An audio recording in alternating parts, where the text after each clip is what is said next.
नमस्कार माऊली. चला ज्ञानेश्वरीच्या सहवासात.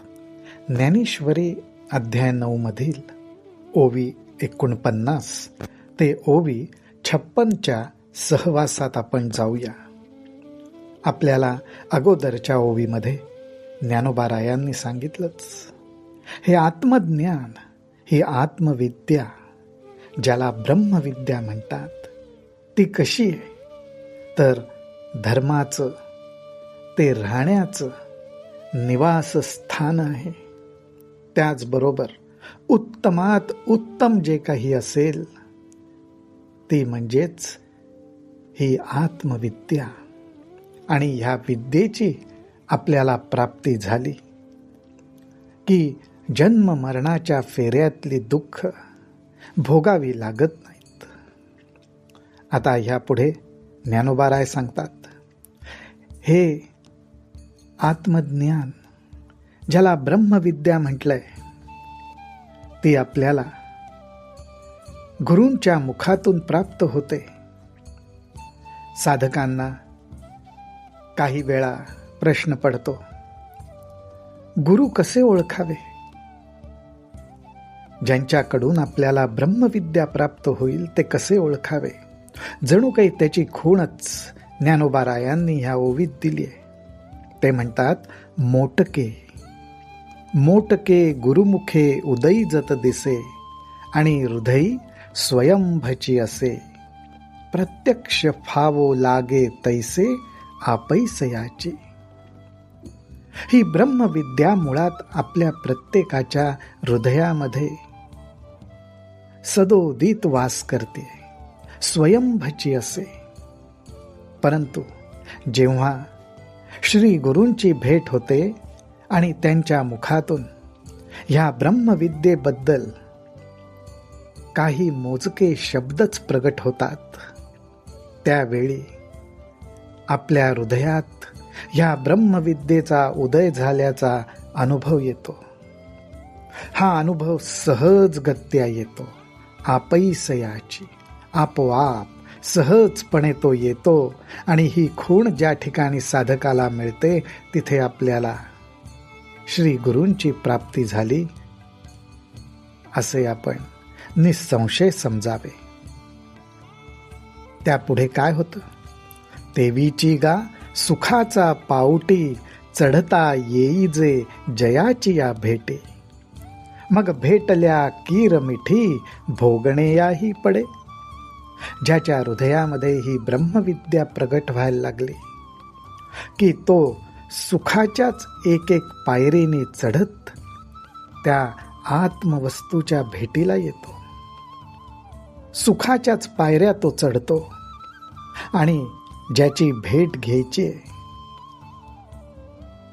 ज्याचं सुख घ्यायचंय, आनंद घ्यायचाय, त्याला मिठी मारायची. पण ही इच्छा सुद्धा त्या ठिकाणी त्या सुखामध्येच लीन होते. जणू काही ह्या इच्छे सकट आपण ब्रह्मवस्तूला प्राप्त होतो आणि एकरूप होतो. मग भेटल्या कीर मिठी, भोगणे याही पडे. काय सुंदर कल्पना ज्ञानोबारायांनी आपल्याला दिली आहे. अर्थात ह्या आत्मानुभवाची. परी भोगाची या ऐली कडिलिये मेरे, चित्त उभे ठेलेंची सुखा भरे, ऐसे सुलभ आणि सोपारे वरी परब्रह्म. आपण ज्या आत्मवस्तूचा आपल्याला भोग घ्यायचाय, अर्थात आनंद घ्यायचाय, त्याला भेटायचंय, अशा वेळी ज्ञानोबाराय म्हणतात, जणू काही आपण अलीकडच्या किनाऱ्यावर किंवा अलीकडच्या पायरीवर उभे आहोत. अजून भेट व्हायचे, परंतु त्या अगोदरच्या पायरीवर उभं असतानाच आपलं चित्त सुखाने भरून राहतं. मिठी मारायच्या अगोदरच, ब्रह्मवस्तूला प्राप्त व्हायच्या अगोदरच आपलं चित्त सुखाने भरून राहतं. ऐसे सुलभ आणि सोपारे, असा त्याचा सुलभपणे सोप्या पद्धतीने अनुभव घेतो वरी परब्रह्म. असं ते परब्रह्म आहे. ते आपल्या चित्ताला वरतं, आपल्या चित्ताला प्राप्त होतं. आपलं चित्त परब्रह्माशी एकरूप होतं. पैगा आणिकही एक याचे, जे हाता आले तरी न वचे, आणि अनुभविता काही न वेचे, वरी विटेही ना. आता ह्या आत्मसुखाबद्दल त्याचं वैशिष्ट्य ज्ञानोबा राय सांगतायत. ते म्हणतात, पैगा आणिकही याचे, हे प्राप्त झाले, आपल्या हाताला लागले, तर मग ते कधीही न वचे, ते कधीही नाहीसं होत नाही. कायम स्वरूपी आपल्या पाशी राहतं. आणि अनुभविता काही न वेचे, वरी विटेही ना. आणि त्याचा मनसोक्त हवा तेवढा अनुभव घेत राहावं, पण ते कधी कमी होत नाही आणि त्याचा कंटाळा सुद्धा येत नाही. म्हणून आत्मसुखासारखं सुख नाही. येथ जरी तू तार्किका, ऐसी हन घेसी शंका, ना येवढी वस्तू हे लोका उरली केवी.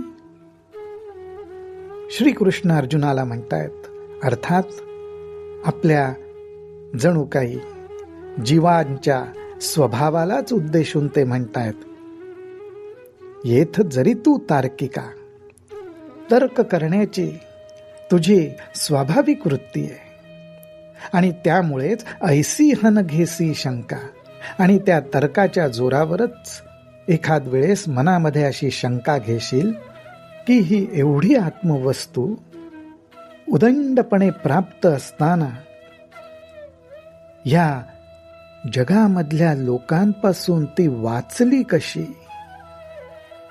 म्हणजेच याचा अर्थ असा की लोकांना ह्या आत्मसुखाची प्राप्ती व्हावी अशी इच्छा का नाही झाली. या ठिकाणी आता भगवंत जे उत्तर देतात, ज्ञानोबा रायांनी जो भाव टिपलाय तो विलक्षण आहे. ते म्हणतात, जे एकोत्तरेयाचिया वाढी, जे एकोत्तरेयाचिया वाढी, जळतीये आगी घालिती उडी, ते अनायासे स्वगोडी सांडिती केवी.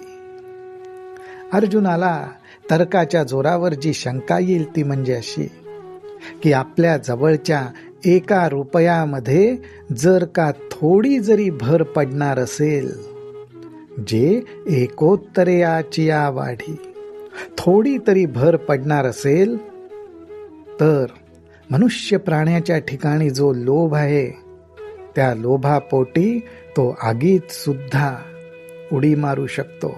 जळतीये आगी घालिती उडी. अर्थात शब्दशः नाही, परंतु 1 रुपयापेक्षा 1 रुपयानी सुद्धा आपल्याला जर लाभ होणार असेल, आपल्या जवळच्या 1 रुपयामध्ये भर पडणार असेल, तर लोभी माणूस मागचा पुढचा विचार करत नाही. मग असं असताना ही अनायासे सहजपणे स्वगोडी, स्वतःला आनंद देणारी, स्वतःला रमवणारी अशी जर ही वस्तू असेल, तर ही गोष्ट ह्या लोक कशी सोडली. काय सुंदर विचार मांडलेला आहे. तरी पवित्र आणि रम्य, तरी पवित्र आणि रम्य, तेवींची सुखोपायेंची गम्य, आणि सुख परम धर्म्य, वरी आपण पाजोडे.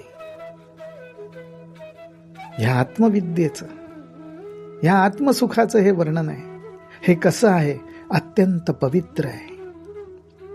तरी पवित्र आणि रम्य आहे, म्हणजे मनाला रमवून टाकणार आहे. त्या ठिकाणी मन स्वतःला विसरून जातं, त्याला कधीच कंटाळा येत नाही. ते मूर्तिमंत सुखाने नाहून निघतं. तेवींची सुखोपायेंची गम्य, त्याचबरोबर सुख उपायाची गम्य, म्हणजे उपाय सुद्धा कसा आहे? सुखाचा आहे, आणि त्यांनी हे प्राप्त होणार आहे.